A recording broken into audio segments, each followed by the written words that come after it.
Cerca Teleeuropa sul tuo Play Store o Apple Store e scarica la nostra app.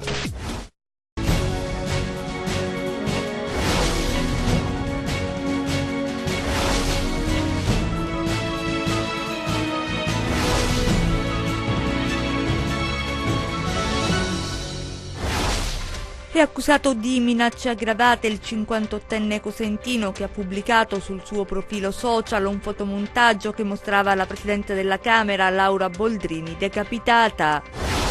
Scoperto a Rossano dalla Guardia di Finanza, un medico evasore non avrebbe dichiarato guadagni per oltre 150.000 euro. Spari contro una pizzeria a Marina di Gioiosa Ionica, gli autori del gesto sono un 25enne e un 18enne di Mammola. Crolla il controsoffitto nella sala consiliare del comune di Catanzaro a causare il cedimento. Secondo le prime verifiche sarebbero state alcune infiltrazioni provenienti dal tetto di Palazzo dei Nobili. Il crollo è avvenuto nella notte e non si registrano feriti. Eletta la madrina del Carnevale del Pollino, manifestazione giunta alla 60ª edizione. In Serie C pareggiano Cosenza, Reggina e Rende, il Catanzaro si illude, ma a Lecce e KO. Ben ritrovati per questa nuova edizione del nostro telegiornale. Cominciamo con un caso che è diventato nazionale, le minacce al Presidente della Camera, Laura Boldrini. È stato denunciato un uomo di Torano Castello, il 58enne è accusato di minacce aggravate. Sentiamo. La polizia e la procura non avrebbero voluto divulgare il suo nome, ma la pubblica denuncia di un gruppo che si occupa di scovare casi simili e la diretta video su Facebook, poi cancellata, fatta dal fratello Roberto, hanno fatto diventare il nome di Gianfranco Corsi di pubblico dominio. L'uomo è un 58enne di Torano Castello e ha pubblicato una fotografia che vi mostriamo parzialmente oscurata, nella quale si vede la testa mozzata della Presidente della Camera, Laura Boldrini. Corsi è stato individuato già sabato sera e ieri è stato denunciato per minacce aggravate. È qualcosa che ci viene segnalato da un gruppo di attenzione su problematiche di questo genere che è a Milano, che ha investito subito la Polizia Postale di Roma e poi nell'arco di 10-12 ore si è arrivato alla identificazione, alla chiusura del profilo Facebook e in più sono stati dati gli elementi alla procura per procedere penalmente nei confronti dell'autore del fatto. Qui c'è tutto un discorso complicato che probabilmente non spetta a noi magistrati farlo, ma agli esperti di comunicazione e soprattutto agli uomini delle istituzioni. L'utilizzazione della rete viene fatta con una disinvoltura da parte dei cittadini, quasi come se in rete si può fare tutto, si può delinquere, si possono commettere i reati dai più banali ai più complicati, perché è un luogo, un non luogo dove si può appunto commettere tutto quanto. Ecco, questo purtroppo non è, finisce per diventare questa serie di comportamenti in uno assoggettati all'altro, finiscono a diventare un problema sociale che più che giuridico e penale è un problema sociale molto grave e molto importante. Il legislatore ritiene che questi reati vadano sanzionati in modo lieve, ha detto ancora il procuratore. L'uomo avrebbe solo rilanciato una fotografia presa da un blog, ma sia lui che il fratello non sono nuovi a proteste eclatanti. Adesso sono stati sequestrati diversi strumenti informatici che saranno esaminati attentamente, anche se Corsi, che è incensurato, non risulta legato ad ambienti estremisti. Vi è un aumento massivo con un trend assolutamente esponenziale di questi tipi di reati, quasi come la rete fosse un Far West dove tutto è possibile. E c'è una notizia di cronaca battuta dalle agenzie di stampa, la vediamo insieme, arriva da Santa Eufemia d'Aspromonte, siamo in provincia di Reggio Calabria, sono due fratelli di 37 e 31 anni Le persone rimaste ferite a colpi di pistola, non in un agguato come si era appreso in un primo tempo, ma a seguito di una lite poi degenerata a sparare per motivi legati a contrasti di natura privata un uomo che dopo aver fatto fuoco si è allontanato ed è ricercato dai carabinieri del gruppo di Gioia Tauro. Da quanto è stato possibile apprendere, i due fratelli si erano incontrati con il loro feritore per discutere di alcune questioni. L'interlocutore ad un certo punto ha estratto una pistola a calibro 7,65 e ha fatto fuoco. Uno dei due fratelli è stato raggiunto da un colpo al torace e l'altro ad una gamba. Entrambi sono stati sottoposti ad intervento chirurgico. Secondo i sanitari non sono in pericolo di vita.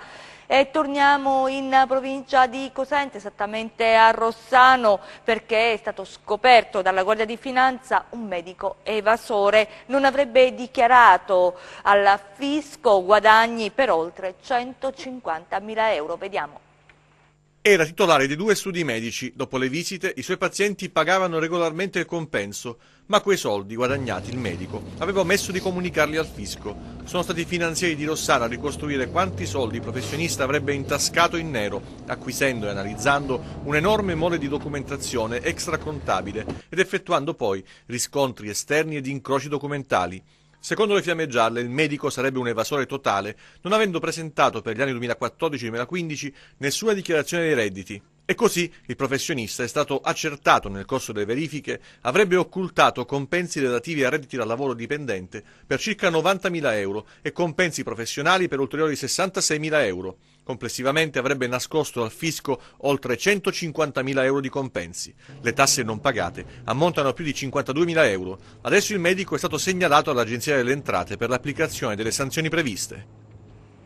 Spari contro una pizzeria a Marina di Gioiosa Ionica. Gli autori del gesto sono un 25enne e un 18enne di Mammola. Vediamo. Hanno dichiarato che non c'era motivo dietro il loro gesto, ma per poco quel gesto avrebbe potuto provocare una strage. Indagini in corso da parte dei carabinieri dopo l'arresto di 2 giovani, 25 e 18 anni di Mammola, che hanno esploso sabato sera 3 colpi di pistola contro le vetrate del ristorante Rambles sul corso principale di Marina di Gioiosa Ionica, zona dove sono molti ritrovi frequentati il sabato sera. Ore 23 circa, in sala decine di persone che stanno consumando il piatto ordinato o in attesa di cenare, quando improvvisamente il panico. Dall'esterno arrivano rumori di colpi d'arma da fuoco, si odono distintamente 3 colpi di pistola. Una vetrata va in frantumi, un proiettile raggiunge la sala. Gli avventori del locale si buttano a terra, alcuni di loro si portano all'esterno.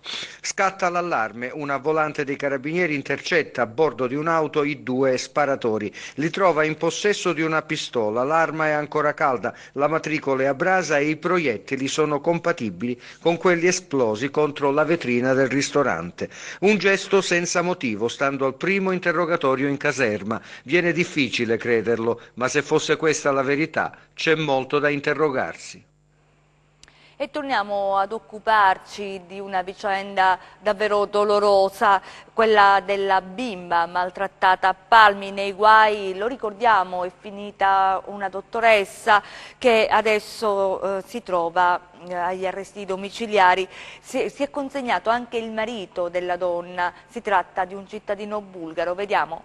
A Palmi, sul caso della bambina che si presume sia stata comprata da una coppia tra cui un medico professionista e tenuta in una situazione di grande disagio, ci sono delle novità. Si è infatti consegnato alla procura di Palmi il bulgaro Živko Njedev. L'uomo è accusato in concorso con la moglie Rosa Maria Iannino di maltrattamenti su minori, compravendita e abbandono di minori. Njedev è stato accompagnato dai suoi legali. Secondo la versione fornita ai magistrati, Njedev avrebbe lasciato la Iannino e la piccola di 4 anni facendo ritorno in patria in Bulgaria per prendersi cura del padre malato e delle 2 figlie avute da un precedente matrimonio. Lo scorso 27 gennaio, quando la la polizia giudiziaria e assistente sociale scoprirono in che condizione vivessero la bambina e la Iannino, Niedev si trovava già da tempo in Bulgaria. Nei mesi precedenti, durante i quali la donna aveva chiesto l'adozione della bambina, gli inquirenti erano riusciti, tramite un escamotage, a prelevare un campione del DNA di Niedev e confrontarlo con quello della minore che asseriva fosse sua figlia. Niedev avrebbe sostenuto davanti al pubblico ministero di non sapere dell'esame del DNA e che la bimba non fosse la sua. La sua decisione di portarla in Italia sarebbe dipesa dal fatto che voleva che la bambina fosse chiusa in un istituto. Pensava che quella bambina, emerge dall'interrogatorio con il pubblico ministero, fosse il frutto di una relazione extraconiugale avuta in patria. Dichiarazioni che adesso saranno vagliate dagli inquirenti, una versione comunque che stride come quella che sarebbe emersa nelle indagini. Secondo la procura di Palmi, la Iannino e Niedev avrebbero comprato la bimba da una donna bulgara. A sostegno di questa tesi, gli investigatori avrebbero individuato diversi movimenti di denaro dall'Italia alla Bulgaria. L'uomo, dopo le formalità di rito,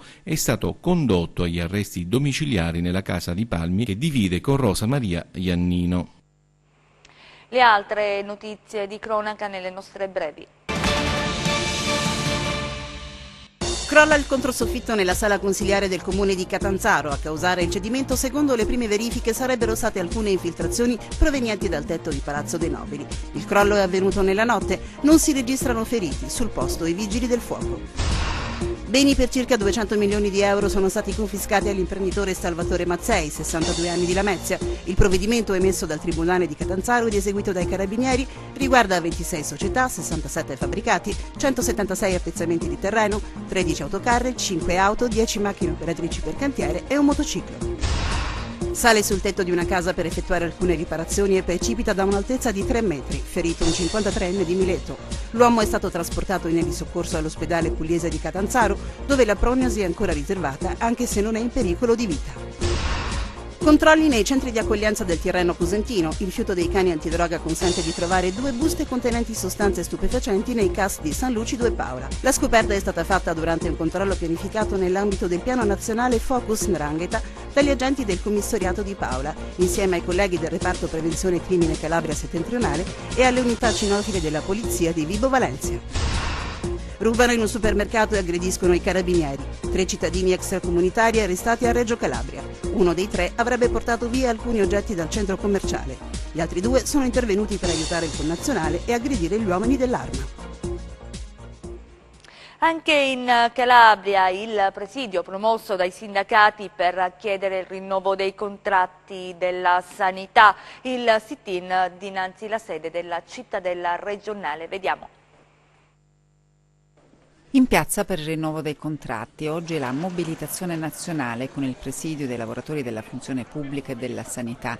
In Calabria il sit-in davanti alla sede della cittadella regionale. Il 30 novembre noi abbiamo sottoscritto un accordo per gli aumenti contrattuali, le somme sono disponibili, i comitati di settore hanno dato i loro pareri e non ci spieghiamo questi ritardi legati ad una convocazione del tavolo. I sindacati e i lavoratori chiedono il sostegno della politica regionale dunque per superare l'attuale fase di stallo. Ci aspettiamo un intervento serio, concreto, di sostegno a questa vertenza, perché se è vero che vogliamo rilanciare il servizio sanitario nazionale, ancor di più il servizio sanitario regionale, che urge di una grande fase di rilancio e di riorganizzazione, se è vero che vogliamo rilanciare e riorganizzare rendendolo più efficiente tutti i settori della pubblica amministrazione e quindi passando innanzitutto dai comparti di regione e autonomia locali, si deve partire necessariamente ed imprescindibilmente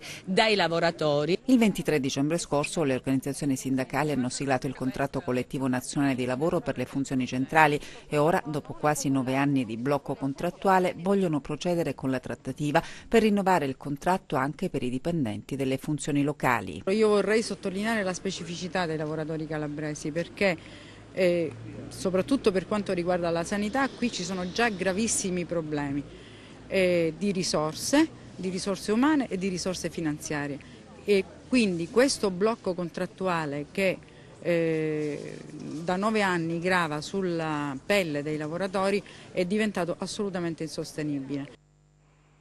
A Vibo adesso per l'iniziativa tesa a rompere il muro del silenzio attorno alla vicenda che ha portato alla morte del sedicenne Francesco Prestia Lamberti, ucciso la scorsa estate da un coetaneo in circostanze ancora tutte da chiarire. Vediamo.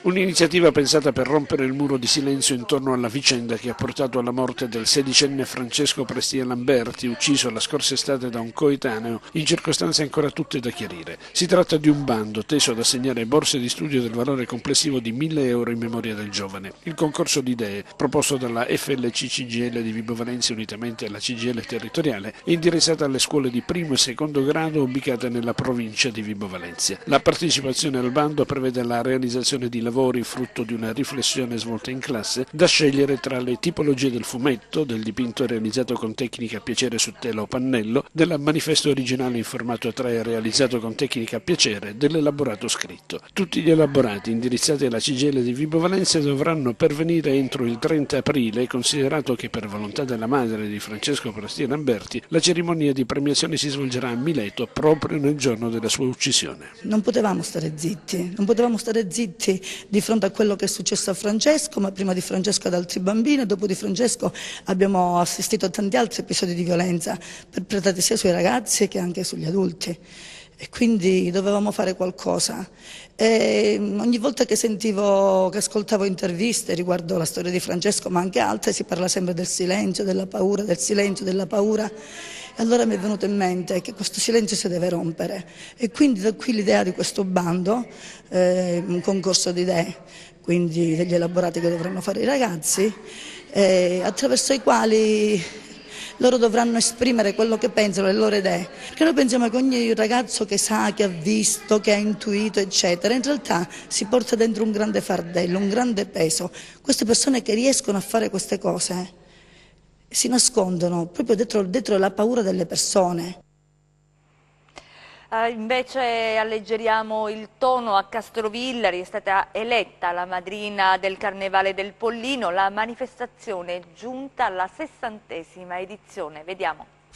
Re Carnevale ha la sua madrina Giada Sartori, sedicenne, studentessa di Morano Calabro, frequentante la terza A del liceo scientifico Mattei di Castrovillari. Sono emozionatissima, non mi aspettavo appunto di poter essere eletta madrina e spero appunto di ricoprire al meglio questa carica. 12 le aspiranti madrine che hanno preso parte all'evento ideato da Carlo Catucci e dal direttore artistico Gerardo Bonifati, provenienti non solo da Castrovillari ma anche dai paesi limitrofi. Sul palco non soltanto bellezza ma spigliatezza e padronanza delle materie studiate all'interno del proprio istituto ma anche di attualità. La serata, presentata da Carlo Catucci e da Marco Graziaddio, ha visto sul palco del Sibaris anche la madrina uscente Erika Cosma. Non sono mancati momenti dedicati alla danza con le esibizioni degli allievi della scuola di ballo Sara Danza, Cuba Danza e del Sogno Latino Ballet Academy e dalla magia con il bravissimo Eligio Annicchiarico. Ad incoronare la neoeletta madrina il presidente e il direttore artistico della Proloco, rispettivamente Eugenio Iannelli e Gerardo Bonifati, soddisfatti della riuscita della manifestazione. Ora il primo impegno della neoeletta madrina Giada Sartori sarà quello di aprire il corteo di Re Carnevale in programma giovedì 8 febbraio alle 17:30 nella centralissima piazza Municipio, allorquando si darà inizio ufficialmente ai festeggiamenti e si aprirà la porta alla gioia al mascheramento che durerà fino a martedì 13 febbraio. L'orafo crotonese Michele Affidato, protagonista con le sue creazioni a Casa Sanremo, vediamo. Ormai è conto alla rovescia per il Festival di Sanremo. Anche nella 68ª edizione firmata da Claudio Baglioni ci sarà una parte importante di Calabria, come da tradizione la vigilia caratterizzata dall'inaugurazione di Casa Sanremo, considerato il salotto del festival che ospiterà nel corso della settimana prestigiose manifestazioni. Per il taglio del nastro l'orafo crotonese Michele Affidato insieme alla madrina Elisa Isoardi. Il maestro, affidato da diversi anni, è protagonista delle molteplici attività all'interno di Casa Sanremo. Sono sue le creazioni per importanti riconoscimenti dedicati alle categorie giovani e big. I premi verranno consegnati proprio nel salotto del festival. Io sono onorato di aver potuto realizzare questo prestigioso premio che consiste da 2 bassorilievi, che è il premio della critica Mia Martini, realizzato sia per le nuove proposte che per i campioni, per cui per me questo è un grande onore, ma questa sera in particolare l'onore è quello di viverlo insieme a Elisa, che ci rincontriamo dopo quest'estate. Esatto. Per cui ecco, è molto bello vivere poi Sanremo come si dice, no? C'è sempre questa grande festa, grande accoglienza dalla stampa, perché ecco, viviamo questa intensissima settimana di questo festival targato Claudio Baglioni. La pagina sportiva con Gianluca Pasqua. È una squadra da trasferta il Siracusa, di gare fuori casa ne ha vinte già 6 e quando non può vincere cerca di non prenderle, a tutti i costi, anche sacrificandosi per 90 minuti, cercando con le buone o le cattive di chiudere ogni spazio all'avversario, e la squadra di bianco ci è riuscita contro il Cosenza, tarpando le ali dei rossoblù, vogliosi di concretizzare il sorpasso in classifica per conquistare il 4° posto. Le assenze e le condizioni del terreno, gli alibi dei Leoni Retusei, non reggono ma sono bastati per strappare un punto e mantenere le distanze dai lupi, aggressivi e concentrati per tutto il primo tempo, ma incapaci di trovare lo spunto vincente, negato dall'estremo difensore d'Alessandro sulla conclusione di Dorazio e forse, nella stessa azione, dal direttore di gara che ha lasciato correre su un evidente fallo di mano. Ancora più facile per gli ospiti tenere a bada il Cosenza con il passare dei minuti, quando forza e lucidità sono venute meno nonostante i cambi e tentativi del tecnico Braglia di creare spiragli nella muraglia siciliana, sforzi premiati alla fine soltanto dall'applauso del Marulla. Per me la squadra è stata bene in campo, ha fatto una buona gara. Non è riuscita mai a crearsi i presupposti per andare in gol, però per me siamo stati bene in campo, abbiamo giocato una buona gara contro un avversario che non ti faceva giocare, che pensava solo a non farti giocare. Non è facile, ci dà il rigore che c'è grande come una casa sul fallo di mano e molto probabilmente sono costretti ad aprirsi, a girare. Poi abbiamo avuto un paio di occasioni nel primo tempo che potevano girare un po' meglio a favore. Situazione immutata in classifica alle spalle delle 2 in fuga. Lecce e Catania fanno il vuoto e il Rende mantiene il 5° posto pareggiando al Fanuzzi di Brindisi contro la Virtus Francavilla. Actis Goretta tra i più attivi tra i biancorossi, pugliesi pericolosi con Lugo Martinez. L'ex Bisceglie si produce in una rovesciata che De Brasi controlla. Cliché identico nei 2 tempi, con i padroni di casa proiettati in avanti e il Rende propenso a ripartire in velocità con Godano, ma il pareggio non si schioda. Il primo gol di Saraniti in giallorosso sblocca il match tra la capolista e Catanzaro, vantaggio e lacrime del bomber dei salentini che incassano il pari costruito da Toni Letizia. Poi il crodo degli ospiti, Di Nunzio si fa prendere dall'ansia e spinge in rete un traversone di Saraniti, Mancosu gioca a biliardo e batte Nordi per la 3ª volta dal limite dell'area. C'è un rammarico enorme, la partita l'hanno vista tutti, abbiamo giocato è stata una squadra che ha espresso un ottimo calcio, questo è stato il Catanzaro. Il primo tempo mi aspettavo di chiuderlo con qualche gol di scarto in più, però questo è il gioco del calcio, forse c'è un calcio di rigore non dato, non se l'è sentita, però sono contento perché siamo venuti a giocare una partita a viso aperto dove abbiamo messo in difficoltà il Lecce più di un'occasione, a tratti siamo stati anche molto belli da vedere, poi è normale, il Lecce ha giocatori di categoria superiore, di qualità, il 2-1 è un'autorete, ce la siamo buttati dentro. Abbiamo fatto un po' tutto noi, no? E tutta in un palo colpito da Bianchimano, in un finale incandescente, la partita della Regina contro la Racing Fondi. Gli Amaranto faticano a trovare geometrie e non sfondano quasi mai. Quando ci riescono, l'estremo difensore laziale Elezai si fa trovare pronto come sulla punizione di Samb, che il portiere smanaccia. C'è rammarico per non aver vinto, però credo che abbiamo fatto una buona gara. So che qualcuno la penserà così, ma non era facile giocare, costruire molto oggi contro questa squadra. Abbiamo costruito abbastanza, 4 partite abbiamo preso un gol a Matera su un calcio d'angolo, quindi su una palla inattiva. Credo che abbiamo avuto le nostre occasioni anche oggi come contro la Paganese, quindi sono contento della prestazione, mi dispiace che non abbiamo vinto. Poi dal punto di vista tattico forse fatichiamo un po' a costruire il gioco quando le squadre si chiudono, ma è normale. Chiudiamo con le previsioni del tempo.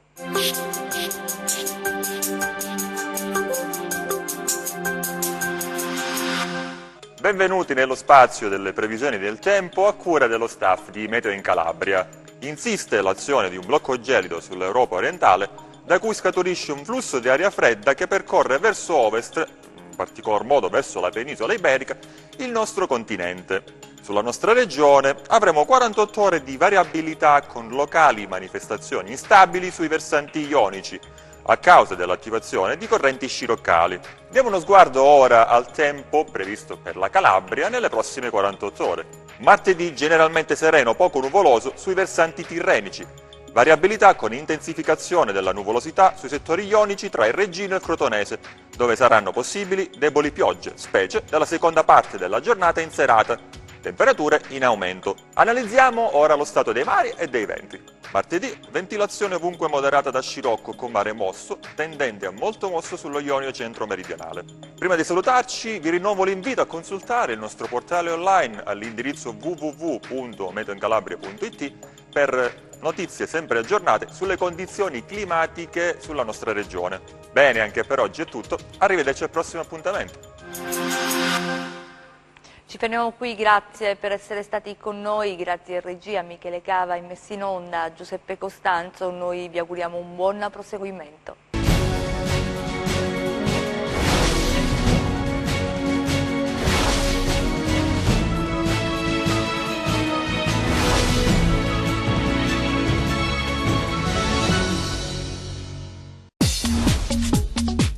Cerca Teleeuropa sul tuo Play Store o Apple Store e scarica la nostra app.